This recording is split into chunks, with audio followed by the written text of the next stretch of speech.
Hi, I'm Kristen with Wildflowers and Fresh Food, and today we're going to make chicken curry.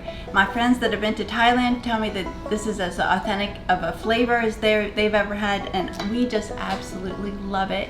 I call it chicken curry. You can do shrimp curry, you can do all vegetarian curry, you can add some tofu in there, whatever you like. But I kind of start with that trilogy of the Asian flavors of scallion, garlic, and ginger. I'm going to use, it looks like about two garlic cloves here. All right, so we've got garlic and scallions, and here's a piece of ginger.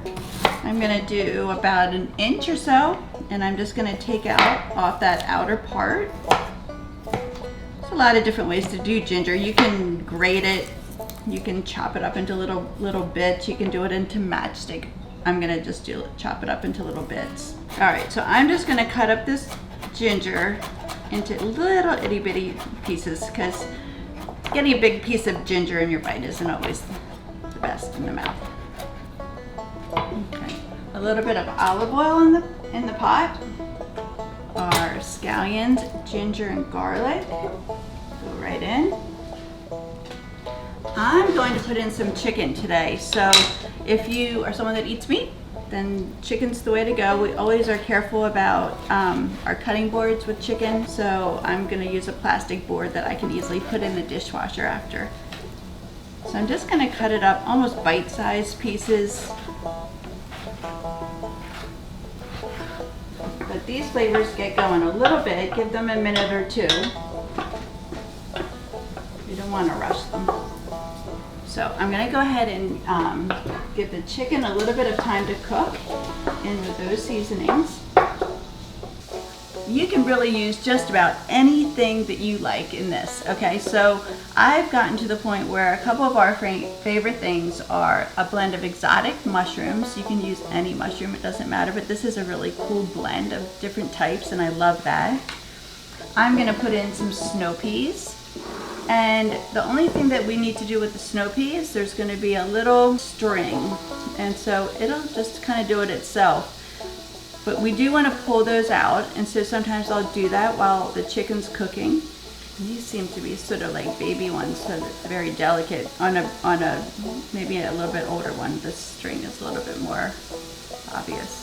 And another thing that we've decided that we really like in it is cauliflower. Cauliflower, especially if you're not putting chicken or any kind of meat in it, is just kind of a meaty, substantial ingredient. I've used orange and yellow and red peppers in curry.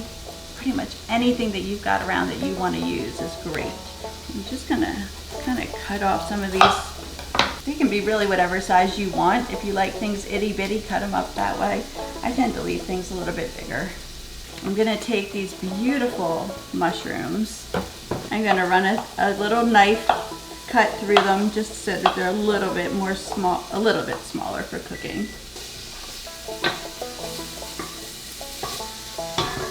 This is the red Thai curry paste. I buy it right in the international aisle at the grocery store. They've got a green one, I think a yellow one. I get the red one. I'm just gonna add in about a tablespoon of that, and it is absolute amazing flavor. And I just absolutely love it. So basically the sauce for this curry is coconut milk and that red Thai curry. And I use the low fat, reduced fat coconut milk. You can use full fat, it'll make it thicker and creamier. All right, so I'm using 2 cans of coconut milk. You can add as many as you want, 2, 3. Sometimes I'll add in a little chicken stock or something if I want to thin it out a little bit. I'm gonna add in these veggies. And you can see, this is very simple to prepare, right? So this is kind of like your leftover vegetables, your leftover meat, shrimp, whatever you have. I did cook the chicken. We started with raw, but it was already cooked. We could have tossed that in too. I'm gonna add in a little bit of soy sauce. You can add a little bit of fish sauce too. All right, so I'm just gonna let the vegetables cook in this beautiful, yummy curry broth. And then we'll serve it over some rice, and we're gonna put some cilantro, and I love to put some salted peanuts on top. Okay, so for the chicken curry, when I'm about to serve it, I'm gonna take a little bit of fresh cilantro and I just run a knife through it. I'm gonna take a couple of roasted peanuts, run a knife through those too. Salty and crunchy on top. Okay, so I've put a little jasmine rice in the bottom of my bowl. I'm gonna just come over here and get some of that curry. We've got mushrooms, chicken, snow peas.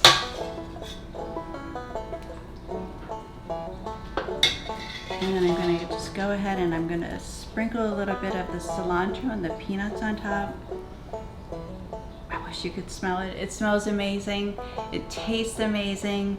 Your friends and your family are gonna love it. I make it all the time on a weeknight. It holds great in the fridge. It holds great in the freezer too. And even my daughters in college have called me for the recipe and they make it for their friends. So it's an easy one. Enjoy it.